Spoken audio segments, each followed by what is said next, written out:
Hi, once again, everybody. Welcome to this latest edition of Gun on One. It is powered by the Inside the Birds Network and sponsored by my bookie. I'm Derrick Gunn. Well, the million-dollar question is, what is wrong with the Philadelphia Eagles? Everybody wants to know, and if you're an Eagles fan, everybody has an opinion, and that includes my guest for this particular Gun on One. He is former Eagle, and he is a current co-host of Inside the Tape on the Inside the Birds Network with our colleague and friend Greg Cosell.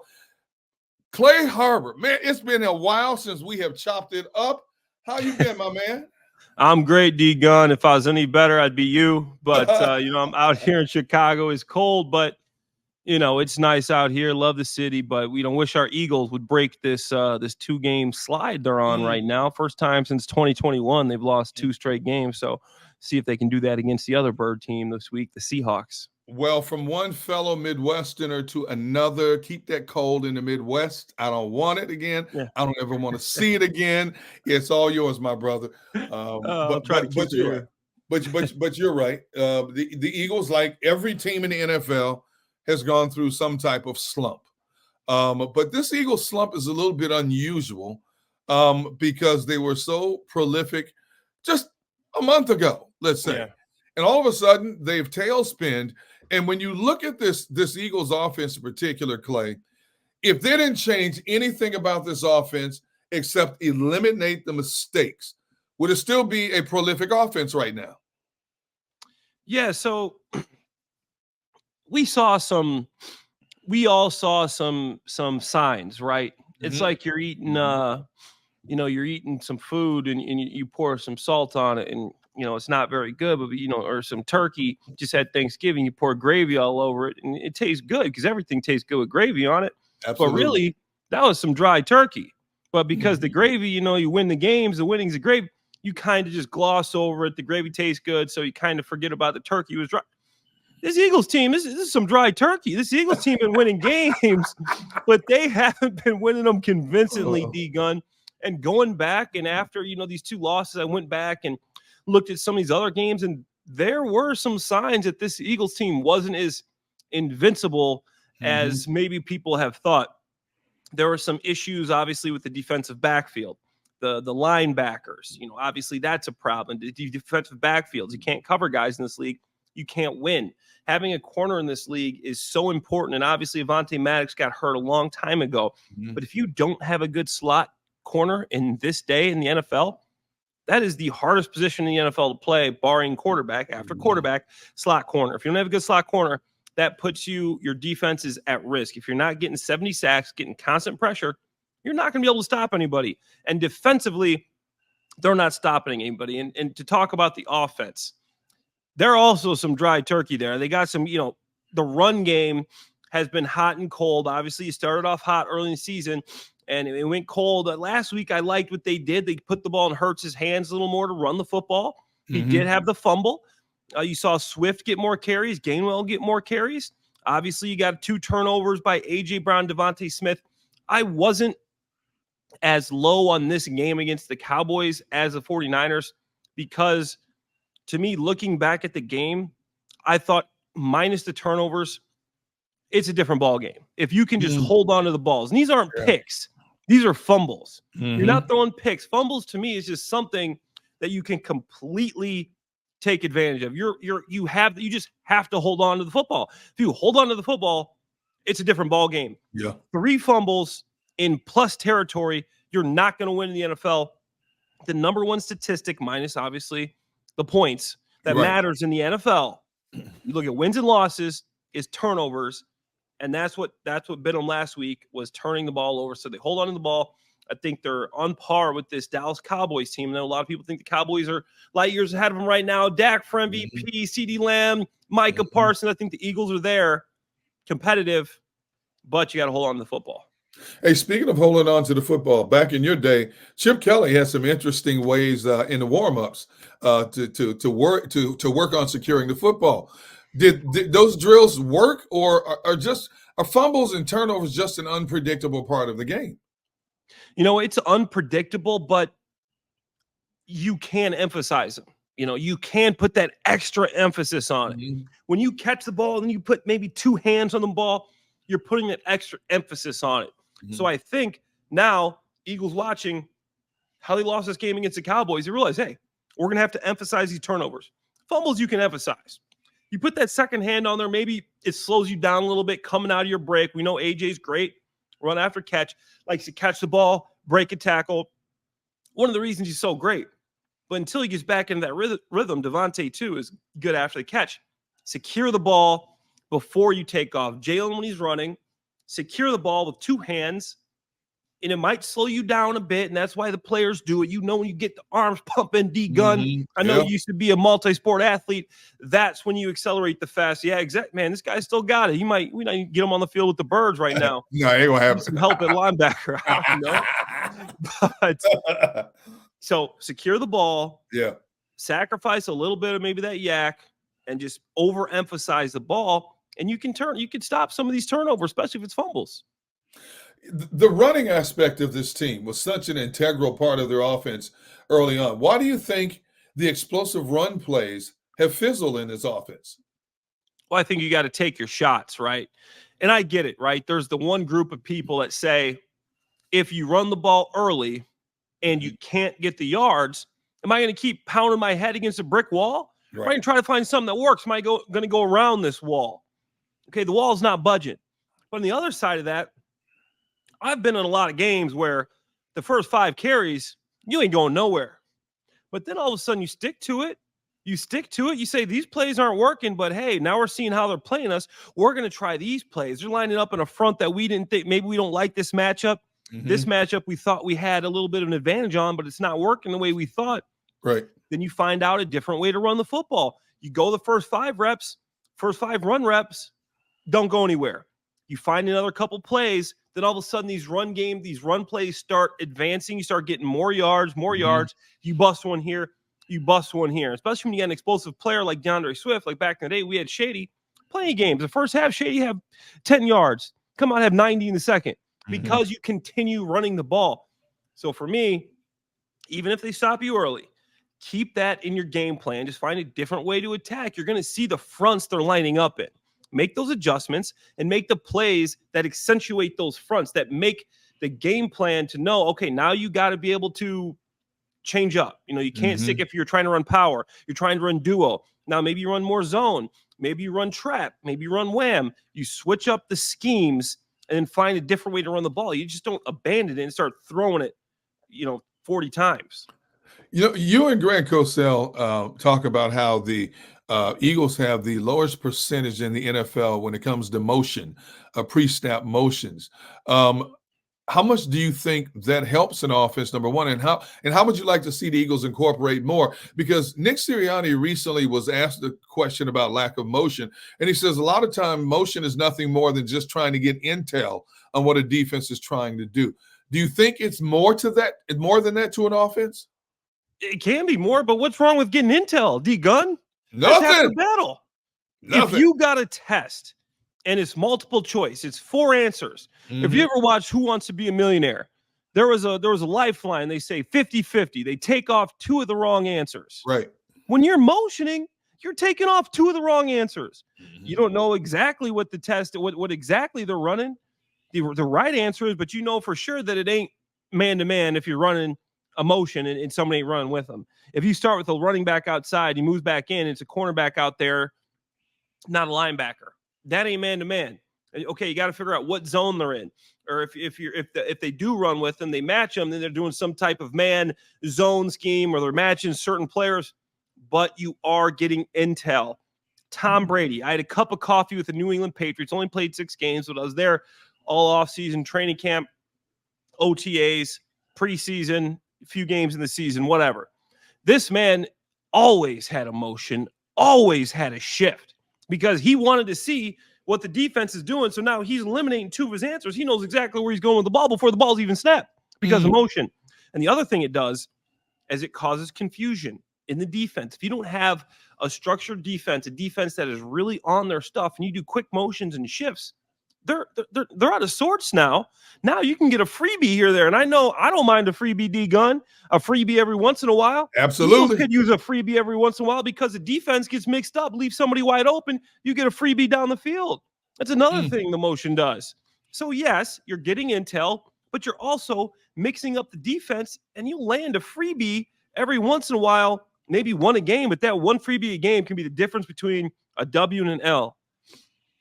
Should this coaching staff be scheming up more plays for Dallas Goedert as a first read instead of a second or third read? I ask you as a former tight end. You know what I'm going to say. Okay. I know what you're going to say. Get the ball to the tight end. That's what I'm going to say. Yes, Dallas Goedert, he's open on a lot of routes, and I feel bad for him sometimes because I'm watching the tape.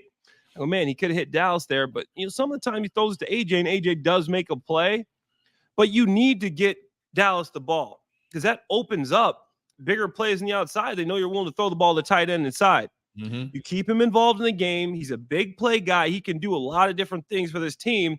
You got to give him the ball. Stress that middle of the field. Opens up the outside. Now they got to spend time covering. They can't double team AJ. They can't double team Devontae because they have to worry about Dallas Goedert too. Linebackers aren't going to guard this man one-on-one. If you see a linebacker on Goedert, you throw him the ball. And then what he's good at too is if he's got a linebacker on him, he's good at using his speed and quickness to beat him, agility. And if he's got a cornerback or a safety on him, he's good at just big boying him. Just, hey, I'm 6'5", 260 pounds. I'm going to beat you. And I was at training camp, D Gunn. Yeah. And I was on the field, talking to all the old guys, BG, Fletch, Lane. And I see Dallas Goedert. Oh, man, that's Dallas Goedert. This dude looks like the guy from Happy Gilmore. I believe that ball belongs to Mr. Gilmore. This guy's big. He's bigger than I thought. I'm a tight end.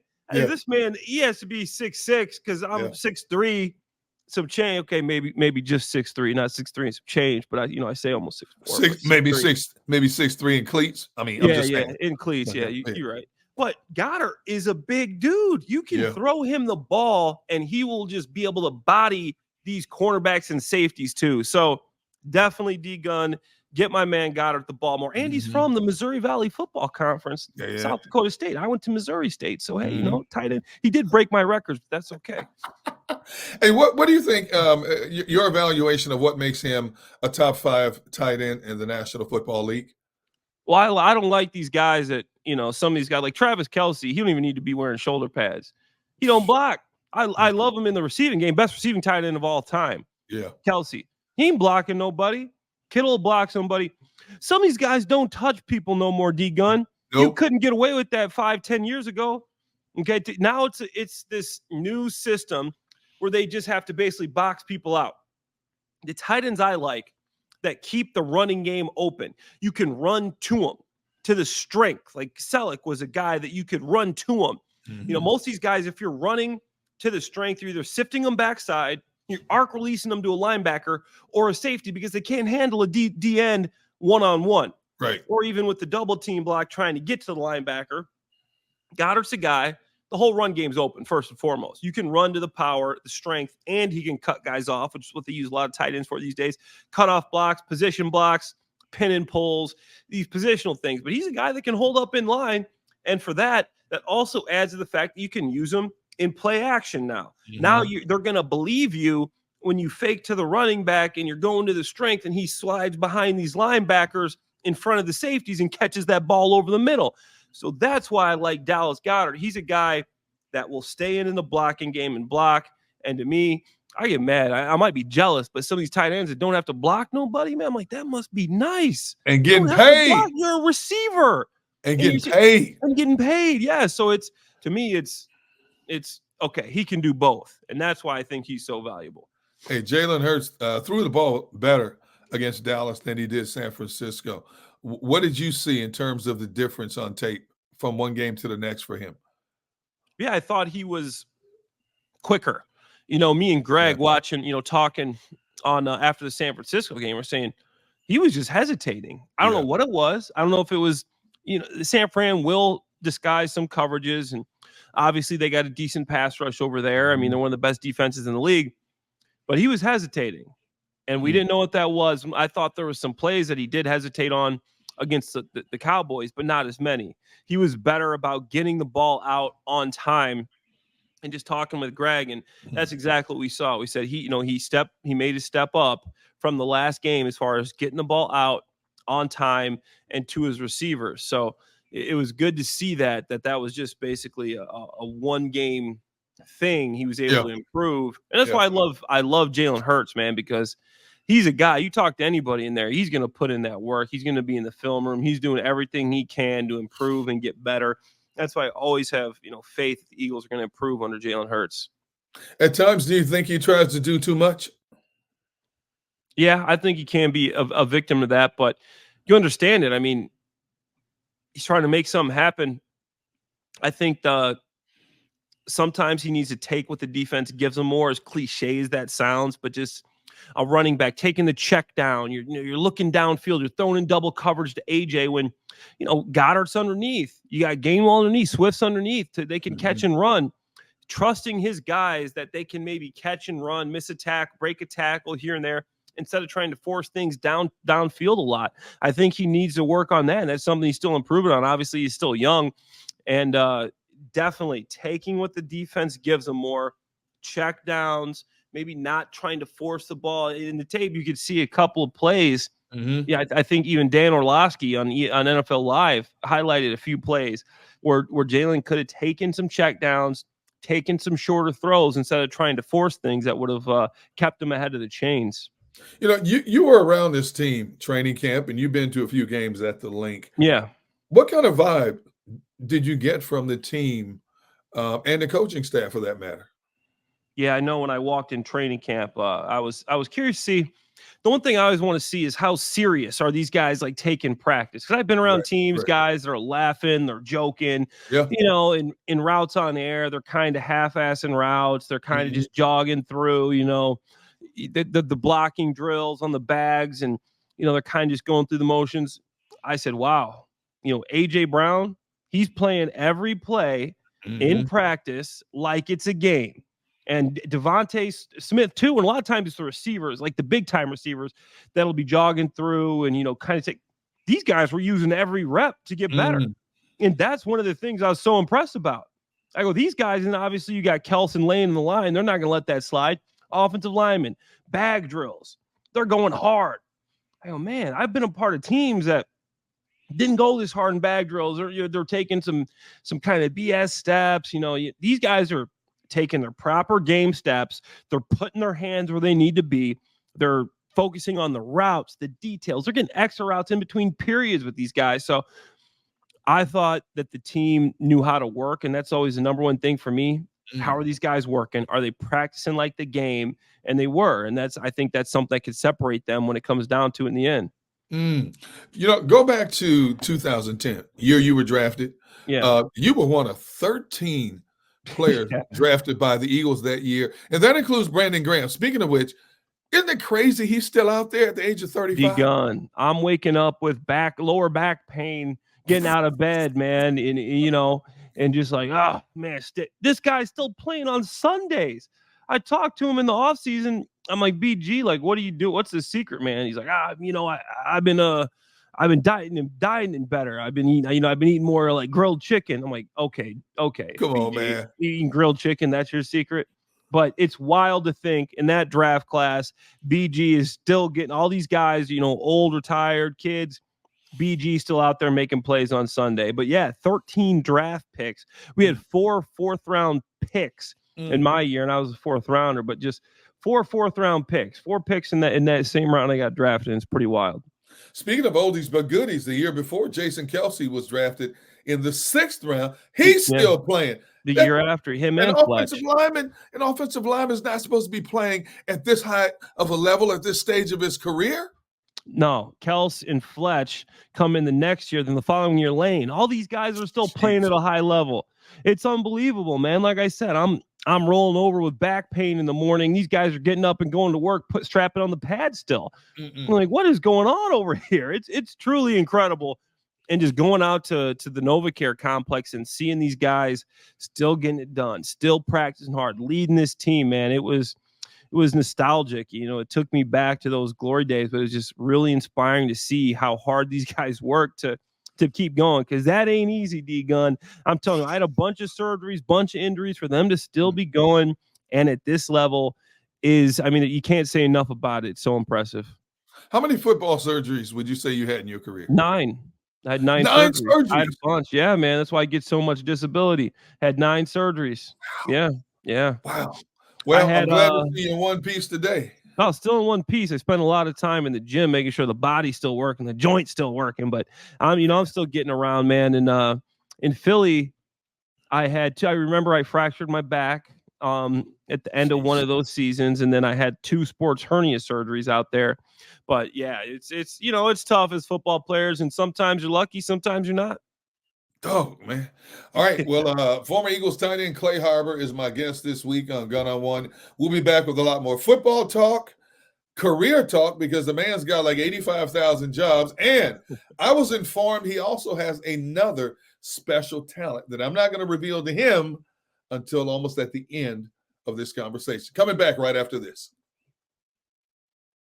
All right, people, let's talk about the beauty of my bookie. You see, it's not just about watching the games, but turning every second into a potential win. With my bookie, you can stream the games and live bet them and turn any game day into a payday. All right, you ready to up your game now? Sign up today and make your first deposit with promo code GUNN, GUNN, for a sweet deposit bonus up to $1,000. That's promo code GUNN to claim your bonus. Now, this isn't just a promo code, it's your secret weapon to get the extra edge on the house. The best part is you don't even need to be a sports whiz to win at my bookie. You can cash in on everything from politics to your favorite shows and then some. That's promo code GUNN, GUNN, to claim your bonus. Bet anything, anytime, anywhere, only with my bookie. Hey, it's Jeff Mosher. I love the fall because football's back, but it's also my busiest season. Between work, kids going back to school, youth sports and activities, there's just not enough time, especially to make a good home-cooked meal. That's why I love HelloFresh. They deliver farm-fresh food with pre-proportioned ingredients and seasonal recipes right to my doorstep. No more wasting time at the grocery store because America's #1 meal kit helps make home cooking easy, efficient, and affordable. We don't waste time researching new recipes and planning meals. With HelloFresh, the shopping's already done. The perfect amount of ingredients arrive with step-by-step recipe cards. How efficient is that? Plus, HelloFresh saves you time and money. HelloFresh is 25% less expensive than takeout, so you'll get a home-cooked meal without digging deep into your wallet. Don't forget about taste and selection. HelloFresh makes food for meat lovers, seafood lovers, vegetarians, and those who love variety. My personal favorites are the spicy Creole stew and pecan-crusted trout, 2 dinners my whole family enjoyed, and we actually had time to sit down together and eat at the table. Go to HelloFresh.com/50Eagles and use the code 50Eagles for 50% off plus free shipping. That's HelloFresh.com/50Eagles. Use that code 50Eagles for 50% off plus free shipping. Act now for America's #1 meal kit. We are back on this edition of Gun on One. Former Eagles tight end Clay Harbor is my special guest this week. And, we're talking about draft classes and stuff like that. From your draft class, a guy named Mike Kafka drafted. Now is considered one of the top offensive coordinators in line to become a future head coach in the National Football League. Did you ever think a guy from Northwestern, especially Mike Kafka, would become a head coach, number one? And number two, do you still keep in contact with him? No, it's funny you said that. My lights just turned on. I got this motion sensor, but we still good. You can still see me. But Kafka, man, it's really impressive to see what he's able to do. He's always a smart guy, Northwestern dude, very cerebral guy, just very smart and intelligent and like quick-witted, knew what he was doing. Mm-hmm. We were actually both 4th-round draft picks that year. Can you name the other 2 4th-round picks, D. Gunn? Heck, I can't even tell you my names from yesterday. You asking me to go back to 2010? Yeah, let's see if you remember these 2 guys. Trevard Lindley. Yes. And Keenan Clayton. Clayton, he wasn't here that long. He was just a vague. He was years. Yeah, he was here just a breath. Yeah, he just had a cup of coffee. But in Kafka, do I still keep in touch with him? I hadn't in a while, but I was randomly out in New York City. Okay. And I was at a bar. I was actually on a date, and I get a text from my phone buzzes. I look at it and it says Kafka. It says Mike Kafka. I go, Mike Kafka. heck's Mike Kafka doing? And I check my phone and it says, yo, are you in New York City? And I text him back. I'm like, yeah, I take it you're here. And he goes, yo, look to your left. I looked to my left, and this was right before the season started this year. And it's him and his wife and the rest of the Giants coaching staff, who I know Brian Dable was my former tight end coach at New England, but Dable wasn't out. But the rest of the staff at this it's like speakeasy spot in New York City. And me and Kafka caught up for like 30 minutes, talked about the old days.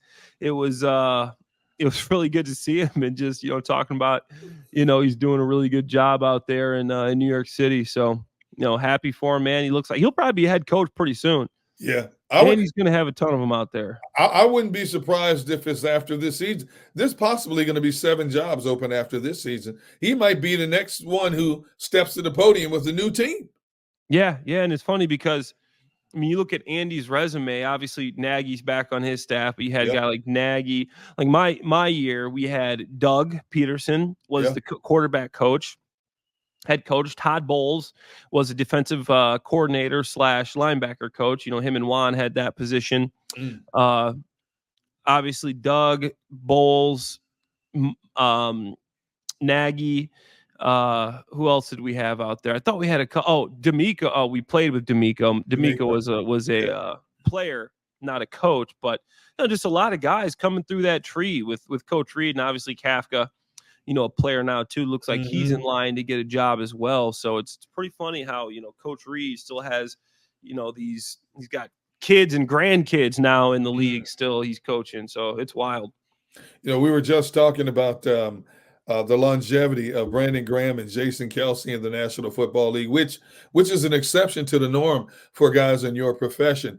And, for as long as I've covered athletes in the NFL, they all have this grandiose dream of going out on their own terms one day. But unfortunately, the average lifespan in the NFL is less than 4 years. You called it quits in 2016. What made you know that it was time for you to bow out? And it was 2017 actually. Oh, 17. Okay. Yeah, I played with the Saints. I was on IR that whole year. So okay. I played 3 with the Eagles, 3 with the Jags, played half year with the Patriots, the rest of that year with the Lions, then a year with the Saints, and then so it's 8 years, and then I'm a free agent. And I'm coming off of a wrist injury, and I'm rehabbing in New York City. And there's not much space in New York City to run routes, basically, because it's so congested there. You got these little fields that are basically like arena football fields. They're outside, but they got like concrete around the outside. And with this trainer, I'm trying to run routes and get prepared because I have a bunch of workouts coming up. Teams are still calling like, hey, I got the Bills coming up in 2 weeks, workout with the Bills. Brian Dable was now the offensive coordinator, Sean McDermott.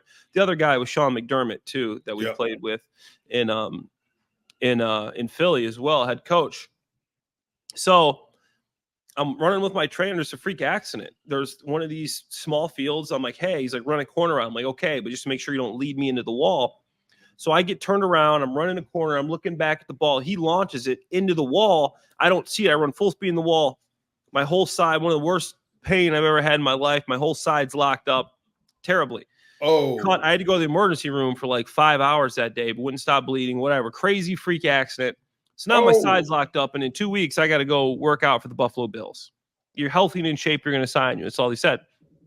So I'm doing everything I can to rehab and get ready. And my agent's like, yo, we got to tell him something. Are you going or you're not? I'm like, do you think they'll call me back if I say, hey, hit me up in 2 weeks? He's like, no, we're about to go into training camp. So finally, a couple days before, I'm starting to run. I'm like, okay, I think I can get through this. I'll have a few days to, recover if I just get through this workout before camp. I go to the workout. Everything's going well. I'm catching everything. I'm blocking. Halfway through, I end up tearing my groin. Oh my goodness. And I was on IR with the Saints the whole season before, my 8th year. And then I missed this whole season. Ton of teams calling throughout the year. Is Harbor ready to go? My groin, I'm just trying to rehab it, re-injured it. So the groin took me out the whole season. So the following season, I tried to get back in. And after you basically miss 2 full seasons, I couldn't even get a workout at that point. They go, hey, Harbor missed 2 full seasons. You're up in your 30s. So at that point, it was just tough. So for me, it was a tough pill to swallow. I felt like I was getting better and better, playing higher quality football. I played much better in Philly in Jacksonville than I did Philly. Played better in Detroit, was playing really well in New Orleans before I got hurt, was going to be splitting starting time with Drew Brees, was really excited about that. Then I come back the following year and get injured again, and that was how my career ended. So it was people like, yeah, bro, you played 9 years, you got 9 active credited seasons under your belt. That's good. You beat. For me, though, I could have played 12 if this freak accident doesn't happen. So it's tough because obviously you spend your whole life doing this. And I feel like when you're a veteran, I was always very cognizant of where I stood. Like when I feel like, I'm going to be on my way out, I'm going to start like setting stuff up for my career after football instead of thinking like one injury could do this, how you should. So I was like, okay, I still got 2 more years. I go minimum 2 more years. Go all these workouts, like teams are still calling. It's going to take a guy beating me out for me to, not be on the field. Didn't picture it happening with this groin tear, not getting another opportunity to win a job. I always pictured myself going out. If a young guy comes in, he beats me out of my position, I would be ready for that. I'd take my hat off to him and say, hey, you got me. But that's not how it happened for me, and it made it difficult in the next transition because obviously you still think you can play. Even today, I'm feeling like, man, I'm obviously 36, about to be 37, but obviously I'd take one hit and I'd probably crumble. But it's tough, man, because sometimes the game is done with you before you're done with the game. Yeah. How difficult was it for you to allow yourself to think and to eventually utter the words, I'm done?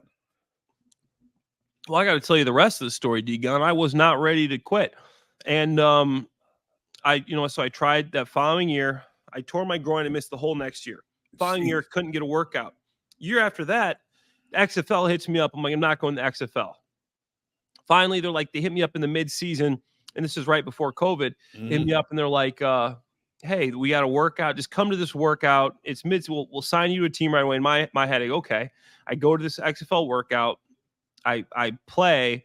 I show these guys that I'm still healthy and that I can make plays and I can still move. Or maybe I have an opportunity to get back in the league to play about 4 or 5 games in XFL. So I signed with the XFL, and you have to go through this thing called Team 9, basically like a practice squad. Well, first I went to the tryout. There was like 20 tight ends. I'm the only guy they signed to Team 9. I was like, dude, I'm feeling good. I was running routes like these young 21, 22-year-old rookies. I'm just routing them up, D-Gun. So I signed XFL, Team 9. You have to stay on there for X amount of days. Right before I signed with the Dallas Renegades to play my first game, COVID hit, canceled the season, comeback's over. So before I even got to play a game, I was practicing, felt good, body's feeling good again. Before I could even play a game, COVID comes, and we're knocked out for the whole season. So at that point, I'm like, dude, you're going to have to give this up. But then like another year later, like last year, XFL pops back up again. They hit me up again to come play. And in my head, I think I'm 35 at this point. I'm like, I'm actually considering it. That's how much I love the game of football. I go, should I just go play, just to go play? And I talked myself out of that. I even got hit up by like the fan-controlled football that TO played in. Got hit up by the AAF. Like some of these leagues, I'm considering doing it just because I wanted to prove that, like, I can still play. But the mind said go and the body said no. Was that the point you were at? No, it's just at this age, you got to make a decision. 35 is still a young man. I started thinking, okay, I'm not going to the XFL just to play XFL football. My whole reason for doing it pre-COVID was to have an opportunity to get back in the league. Okay. If I go out there last year and try it again, I'm going to be 35, 36. No, and if I go out there and I'm the MVP of the XFL at 36-year-old tight end. Yeah, they're not calling. Nobody's calling. I go, realistically, you got to be real with yourself at this point. Hey, nobody's going to pick up the phone and bring in this 35, 36-year-old tight end that's been out of the NFL for 5 years to come back to the NFL, even though he is looking good in the XFL. So I had to be real with myself and say, hey, you got to work on something else at this point. Go back to your 3 years here in Philadelphia. Did you think you would be the heir apparent to Brent Selleck? But that man was like, he was like one of those villains in a movie you think you can get rid of. But you couldn't get rid of this dude, man. He kept coming back, never missed a game. Yeah, no, Selleck was unbelievable. But I never saw myself as the heir apparent to Selleck. Okay. And the thing, obviously being like one of those late round picks, you're just trying to fight and make a roster. Selleck, when I came in, it just signed like that $40 million contract. Yeah. And I'm like, okay, they're married to this guy. I'm just trying to beat out Cornelius Ingram, Martin Rucker, some Donald Lee, some of these veteran guys that you have in camp with you. And for me, I should have put myself in that scenario, but I was more comfortable. Like, hey, I'm going to beat out these guys and make this roster. Like, my whole thing was I need to make a team, mid-round, late-round draft pick, whatever. And, I mean, you can look at the quotes from Coach Reed and Marty Mornhinweg and talk to I never was able to put the amount of ability that I had to the full test, like training camp practices. I'm murdering our starters. Like, I mean, for whatever reason, I think it was just coming from this small school. It was difficult for me to play loose on this big stage with the Eagles. When I got out there on Sundays in practice, I could do people like, man, you this guy's a weapon. You can run. Like, I was faster than Brent, stronger than Brent, quicker, like all that stuff. But for whatever reason, I just didn't put it together on Sundays. Yeah. And that's something that was also like looking back, I'm like, man, I could have been a lot better. My mindset was right. And as I played more years, I had good years in Jacksonville where I played good football. But when you're on the worst offense in the league, nobody's getting numbers. You're getting 300 yards and 3 touchdowns. That's tough to do. With the Jacksonville Jaguars, they ain't completing any passes with Blaine Gabbert, Chad Henne throwing you the football, Blake Bortles.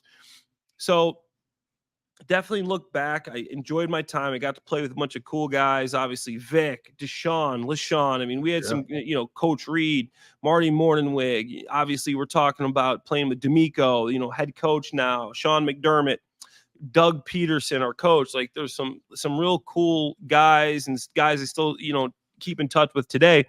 But for me, I had Pro Bowl talent that I never was able to, live up to, even though I was a late round pick and all that. I was more talented than I was ever able to show. You were just talking about all the NFL stops you had in your career. Yeah. What was it like being a journeyman tight end in the National Football League? Yeah, and it's funny, that term, it's like a journeyman. I decided myself to be a journeyman. It's like, so Jacksonville. So obviously Philly releases me. I go to Jacksonville. Jacksonville offered me a 3-year contract. I signed for Jacksonville for 2 extra years. Signed there. Got their number one waiver wire. They picked me up. Signed me for a 2-year deal. Offer me a 3-year deal. I say no. I want to go to New England. So I have the opportunity to stay in this place in Jacksonville. Looking back in hindsight, I should have stayed. Coaching staff loved me. I was able to reinvent myself from Philadelphia to where I maybe could have done things a lot better. I made sure I was the first guy in the weight room, the first guy in the film room, the last guy to leave. I got to reinvent myself, studied all the time. Coaches would be asking me questions. Special teams. I didn't play special teams in Philly. I was the best tight end in the league in special teams. You can talk to Mike Mallory, the special coach of Jaguars, in the league for 3 years with Jacksonville. Made sure of it. I was in the special teams coach hip pocket. Had the opportunity to stay in Jacksonville. I decided to go to New England. Now, they didn't want to bring me back. Even had a less contract. The Jaguars offered me 3 years. Patriots offered me 2.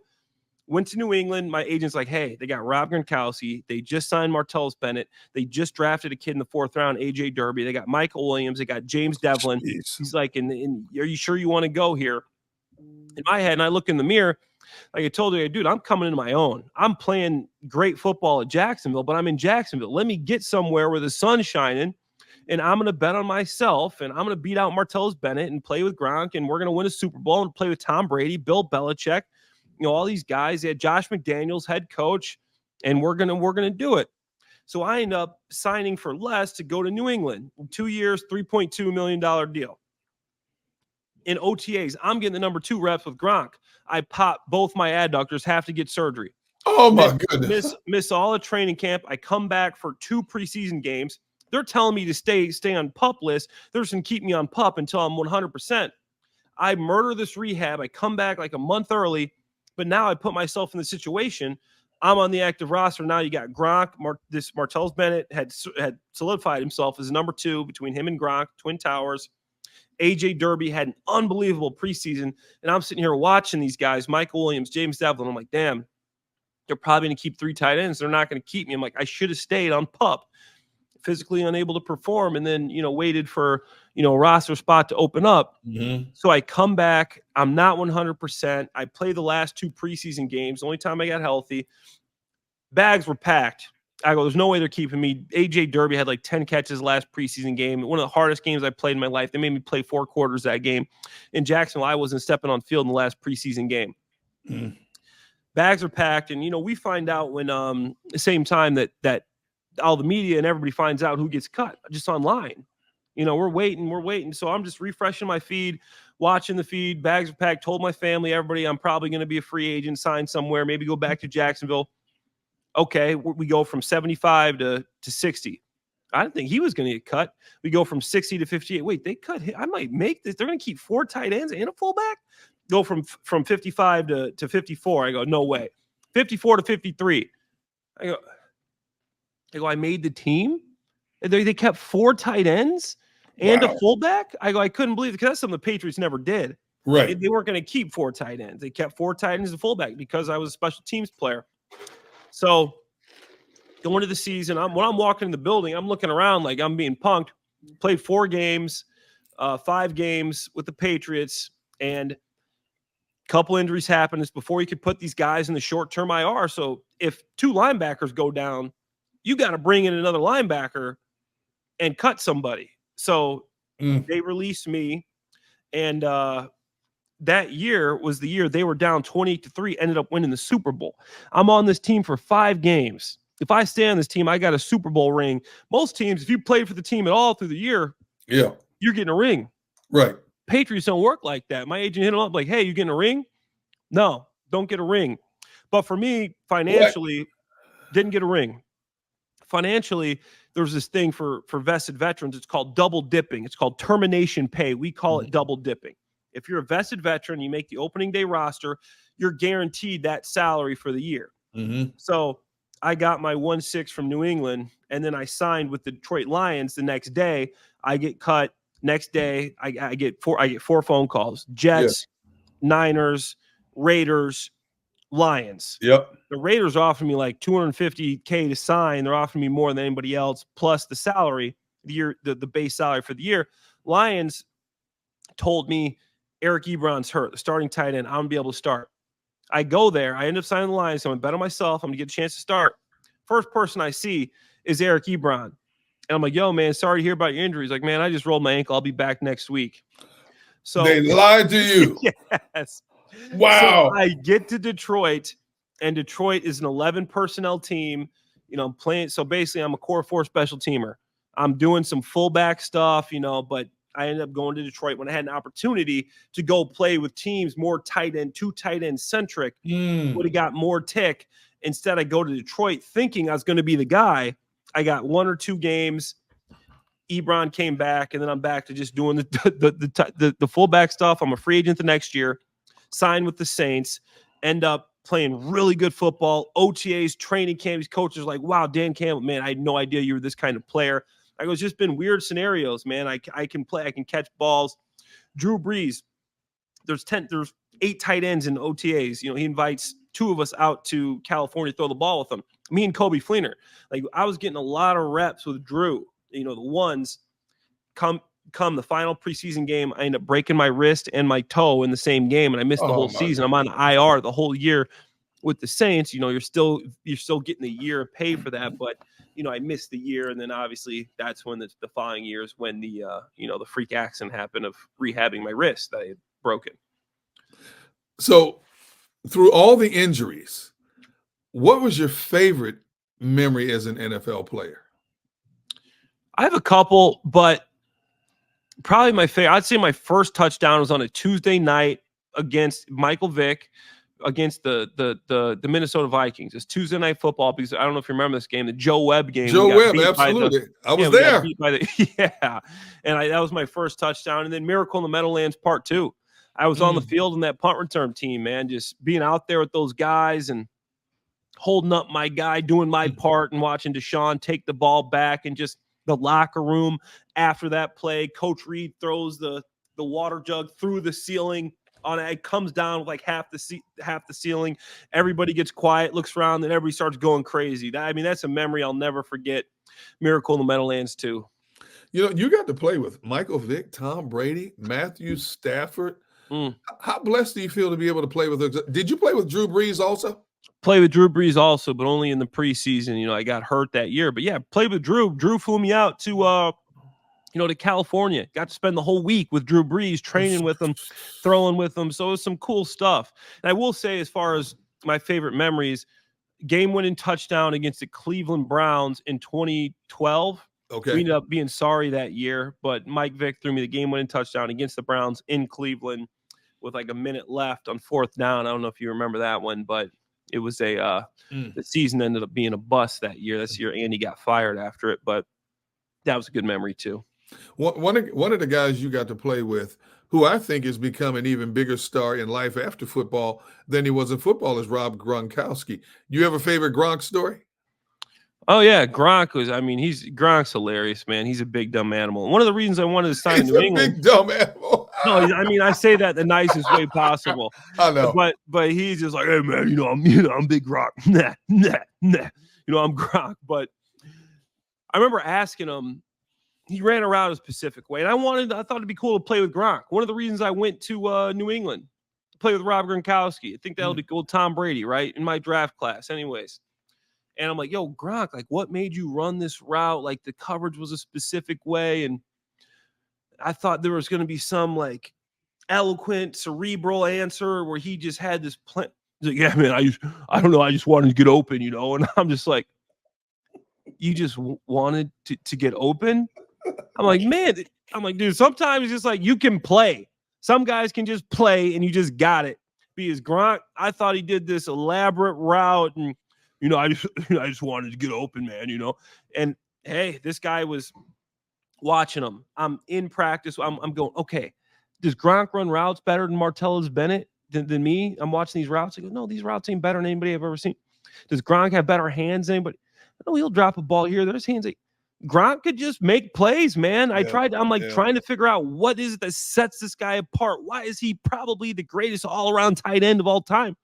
The guy could just make plays, but he was a devastating blocker. I will see he could have been an all-pro Pro Bowl offensive tackle. He was so good. Never seen a guy just get his hands inside the perfect position every time like Gronk could. That was impressive. Clay, you've been doing a little bit of everything, NFL player, and then outside of football, your resume is quite impressive. And one of which is you are in the 14th season of the Bachelorette show. Yeah. Okay. First of all, how did you get on the show, and what was your motivation to even be on reality TV? Yeah, so this is after the Saints season when I was on IR, right? And a buddy of mine had tried out before. And he didn't make it, and he's out at some bar, and randomly the casting lady like sees him, and he's dating his wife now, but his girlfriend at the time had just started dating her, and he's like, I got a girlfriend, but here's a few guys, and he showed them my friend. They're like, oh, I like this guy. So they're like, this guy plays football. I don't think he'd be interested in going on. You can call him, and they're like, oh, we're very accommodating. You should come on. Talking to my agent, I'm like, it's a dating show, like. I didn't even know it was as big as it was. I had no idea that you had no idea. No idea it was this big. I'm like Jason Kelsey went on the show, like Jesse Palmer went on the show. I'm like, maybe it could lead to something cool after football, like put my foot in the door, take all these opportunities. Like could be something cool. No idea it was as big as it was. No idea. And I like the social media thing. I had a private Instagram, didn't tweet, didn't do nothing on social media. Didn't even know that was a thing. You can make money on your Instagram. No idea. People like you do it for the wrong reason. I had no idea you make money. I didn't need the money. I played in the NFL, like whatever. Like I invest, I'm smart with my stuff. I venture capitalist stuff, invest, whatever. It wasn't about that at all. And I randomly decided to do it because I thought it could lead to something after football. And unfortunately for me, I ended up actually re-injuring my wrist that I'd injured in New Orleans. You broke your wrist, yes. The wrist that I had injured and was out for the year with New Orleans never healed. I thought it was properly healed. The doctor had cleared me, and the first thing I did since that injury was playing football on the Bachelorette. It sounds made up, D-Gun. Trust me, I know. And I literally went out to Stiff Fire. I go, this thing ain't fixed. First thing I go, this thing ain't fixed. I go, my wrist is broken still. And come to find out that the doctor that did the work didn't fix the injury to begin with. So if you would have said in 1,000 years that I go on a dating show and I get hurt, the football, I'm an athlete my whole life.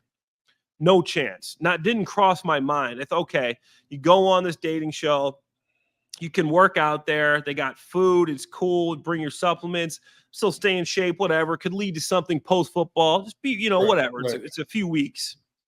No idea I could get hurt there, and I'm getting hurt.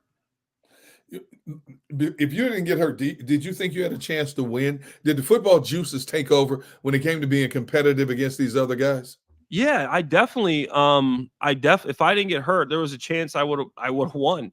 I think, and I thought that and the woman that was the Bachelorette had spoke to her afterwards. She's like, yeah, you were definitely one of my favorites, and I was really upset when you had to leave. And I'm like, yeah, me too. It was unfortunate to see where that could have went. I'm still 36 and single, man. So maybe I'll go back on one of these shows again, but for that one, I honestly thought I might have made it to the end. You are 36, you said close to being 37, yep. And you've already done more in your young age than most people would do in a lifetime. I want to, okay, NFL player, contestant on The Bachelorette, motivational speaker, fitness instructor, sports talk radio host, podcaster in Inside the Tape with Greg Cosell, and you're working on your MBA. Is there anything I'm missing, and do you sleep at all? No, it sounds like a lot, man, but I do get some sleep. And the one thing that you did miss is I will do brand partnerships. Like today, I was working with Optimum Nutrition, which is the #1 sports nutrition brand in the world. Okay. I work with them on a yearly basis. You re-up my contract, but I'm Team Optimum Nutrition, and we're doing this collaboration today. And I'm at Barstool Sports Studio for 4 hours shooting a bunch of content because it's this big social media collaboration. You guys, if you follow Barstool Sports, you'll see it in a few weeks. Optimum Nutrition and Barstool Sports, and I'm the leading influencer. I hate that word, influencer. It's the worst word out there. Yeah. Influencer. No, I'm working with brands that I like, and so doing a lot of that too. And that's it's pretty cool, man. I guess I've had. You always wish you could do more. And I've explained my football career to you tonight. And I always, looking back, I'm always like, man, I could have been much better than I was. Obviously, there's some freak accidents in there. Right. But also, if I just was able to have the right mindset at the right time, like the Philadelphia, if I could take my Jacksonville, New England self, put it in my head in Philly, would have been the perfect opportunity to blow up. And, everything happens for a reason. Didn't work out for me, but I'm really blessed to be in the situation I am and take care of a lot of my family members and be in a really cool spot at 36 years old. So what do you really want to do when you're not doing 10, 12, 15, 25 jobs? Give me the one thing you really want to do. Man, that's a tough one, but I would say, like, where do I see myself in 5 years? Hopefully, hopefully speaking is probably my passion. I was just at this, I do about 15 to 20 speeches a year, nothing crazy, but would really like to expand on that, tell my story about my upbringing, which is something not a lot of people know, and kind of use that to, motivate people, but just underprivileged, kids, tell them my story and how there's always a chance to make it, like Yeah. I grew up in a trailer park with 10 people. Neither of my parents graduated high school. Poor folks thought we were poor. I had my first bed when I went to college and slept in my dorm bed. My teammates are complaining about the dorm beds being small. I was happy I had a bed to myself. I'm sleeping on a bed with my mom and my brother. Bunch of drug and alcohol related problems in my family. And my whole goal was to, change the dynamic of my family. Just everybody was struggling. Everybody was poor. Nobody ever graduated college. And my goal, and my brother's goal too. And I mean, he's more impressive than I am. If people are like, wow, you really like people that know my story and know where I came from. Like, dude, how'd you do that? My brother's more impressive than me. This guy's got 3-4 master's degrees, was the assistant director of academics at University of Colorado, 3 kids, big house, white picket fence, married to his college sweetheart, just an incredible human being, a man of faith, just everything, just basically like the perfect guy. I would vote for him if he ran for president. Obviously, he's my brother, but just using my story to inspire others. And then obviously continuing with my football. I love football, and football's a passion. I love explaining. I love being around the game. I love watching the game. I see the game, I think, better than a lot of people can, just because of my history and seeing how people play and just being around the game and expanding that, whatever it is, if it's in radio, if it's in TV, if it goes into coaching, I'm not sure, but whatever, podcasting even, I want to continue with football. I love the game. It's something I enjoy. Continue inspiring people with my story. Hopefully, they people seeing that you can come from wherever to be wherever you want to go, as long as you're willing to put in that work. Just that you're not a victim. You do it, and you're gonna get there if you put the work in. And then, hopefully at some point, I've been into like venture capitalism stuff. That's boring stuff, but like investing in companies, startups, and hopefully, being a guy that can make a lot of money, but not just to have a lot of money, but I want to make a lot of money so I can give back to my community. I was just at a community engagement thing where Steve Francis donated $1.5 million to Southside Chicago in this project they're doing, as well as this other venture capitalist guy I'm working with on this new beverage company. If you guys follow me on social media, you'll see in the future I'm investing in. But he gave 1 million. Steve Francis gave 1.5 million. And that's the kind of stuff I want to be able to do. Make money, not just to go on a yacht and do this. Yeah, make sure my family's comfortable, but give money back to South Side of Chicago. Like these kids going to see it. Give money to areas of need. And I think that more people should do that. Some people, forget where they came from. But I know I was long-winded there, but that's my passion right there. Man, what an incredible rags to riches story you have become. And I hope whatever you decide to do in life, you do it to the fullest of your ability. I know you will. Before I let you go, because I know I've taken up a lot of your time, there's one other talent I found out that you have. Yeah, I'm so curious about this. I don't know what you're talking about. I understand you do some incredible impersonations of people. You just did Gronkowski. Give me a little Chip Kelly. I can't do Chip, but who told you this? I can't. Look, I'm a journalist, man. It's my business to know this stuff. Like I can do let's see. Give me Nick Foles. I'm pretty good at Nick Foles. Yeah. Okay, there you go. I don't know, man. Like I'm like, Nick, what do you do? Like Nick's like one of those guys, he's like, yeah, man, I'm Nick Foles. But like I'm more of like a Arnold Schwarzenegger, like get down from there, do it now, kill me, I'm here. What are you waiting for? Do it now. Kill me here. I'm here. Like just. Hey, my favorite Arnold Schwarzenegger line is, "You eating other people's food? Go stop it." Yeah, what was that? Kindergarten Cop? Yeah. I love. You got. Give me one more. Who else you got? One more. Let's see. I do the Bane impersonation from Batman. It's like, you think darkness is your ally? I was born in the dark, molded by it. Like that's one of them. Then talking accents a lot too. Me and my cousin, man. My cousin was on The Bachelorette too. His name's Andrew Spencer. He's a huge bachelor. Like people love him. And we'll just sit there and talking accents all day long. Look at you, Clay Harbor, former NFL player, entrepreneur, college student. impressionist. You can do it all. I love you and I hate you because you can do so much more than I can stop, at the same time, man. Hey, No. man, look, thank you so much for I'm taking up an hour of your time, brother. But I thank you, man. It was so good to get caught up with you and find out what you're doing. And I wish you nothing but blessings and much success in future endeavors, my man.